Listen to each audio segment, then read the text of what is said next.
Harga cabai naik, harga BBM juga naik. Aduh, semua serba naik. Tapi kalau penghasilan tetap segini aja, gimana bisa memenuhinya? Sobat GO, kalian pernah gak ngerasa kalau beberapa barang harganya makin mahal? Tapi pendapatan orang tua kita yang menyebabkan uang jajan kita jadi tetap segitu-segitu aja. Oh no. Rasanya kayak uang tuh gak cukup buat beli apa-apa. Jangan-jangan kita lagi kena stagflasi. Apa tuh maksudnya stagflasi? Let's go kita bahas. Sobat GO, stagflasi itu adalah kombinasi yang jarang banget terjadi. Gimana enggak? Di satu sisi kita mengalami inflasi, yang artinya harga barang dan jasa terus naik. Tapi di sisi lain, ekonomi kita juga malah makin melambat.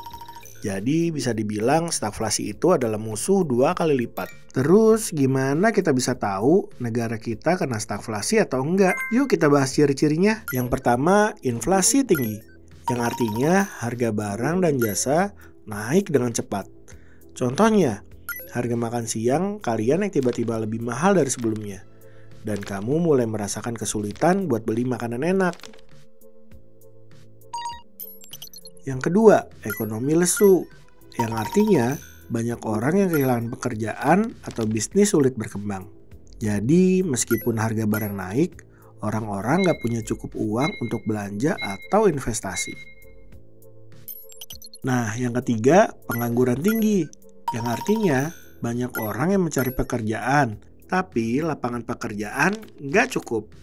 Jadi mereka gak bisa menghasilkan uang seperti biasanya. Stagflasi ini ada dampaknya gak sih? Tentu ada dong Sobat GO. Kalau stagflasi terjadi, ekonomi jadi gak seimbang dan semua orang merasakannya. Kayak harga yang terus naik tapi uang kita tuh gak cukup-cukup. Selain itu, bisnis juga jadi lesu. Oh no. Bisnis kesulitan berkembang karena orang-orang gak punya cukup modal.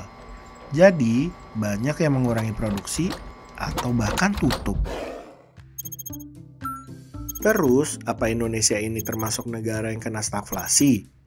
Saat ini, Indonesia nggak secara resmi dikategorikan mengalami stagflasi ya Sobat GO. Di tahun 2023 dan 2024, Indonesia memang menghadapi tekanan inflasi yang dipicu oleh lonjakan beberapa komoditas pangan dan energi. Tapi, Bank Indonesia dan pemerintah cukup berhasil untuk menstabilkan inflasi ini. Dan tingkat pengangguran di Indonesia pada tahun 2024 tercatat mengalami penurunan loh. Jadi, negara kita masih aman ya. Nah, kalau suatu negara mengalami stagflasi, apa yang harus dilakukan untuk mengatasinya ya?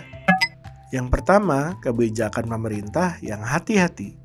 Pemerintah harus bijak antara menaikkan atau menurunkan pajak dan juga mengatur pengeluaran supaya bisa membantu ekonomi tumbuh tanpa menambah inflasi. Yang kedua, meningkatkan produktivitas. Kita juga harus bisa bekerja lebih efisien dengan teknologi atau cara baru supaya biaya produksi bisa lebih rendah dan barang-barang gak terus-terusan naik harganya. Nah, yang ketiga, investasi dalam infrastruktur dan teknologi. Jika negara berinvestasi dalam infrastruktur, bisa membuka banyak lapangan pekerjaan dan membantu ekonomi tumbuh lebih cepat. Gimana? Paham kan? Meskipun kondisi ini bisa bikin kita semua pusing, kita harus tetap waspada dan tahu bagaimana cara menghadapinya. Yuk terus belajar ekonomi biar kita bisa lebih siap menghadapi masa depan. Jangan lupa untuk like, subscribe, dan share video ini supaya teman kalian tahu apa itu stagflasi. Kalau Sobat GO ada pertanyaan dan informasi tambahan, kita diskusi yuk di kolom komentar.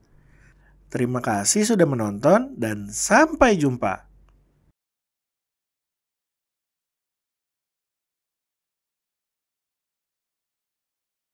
Terima kasih sudah nonton.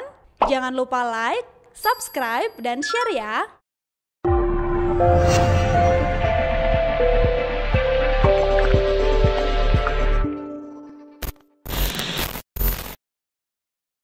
Download Tribun X sekarang. Menghadirkan lokal menjadi Indonesia.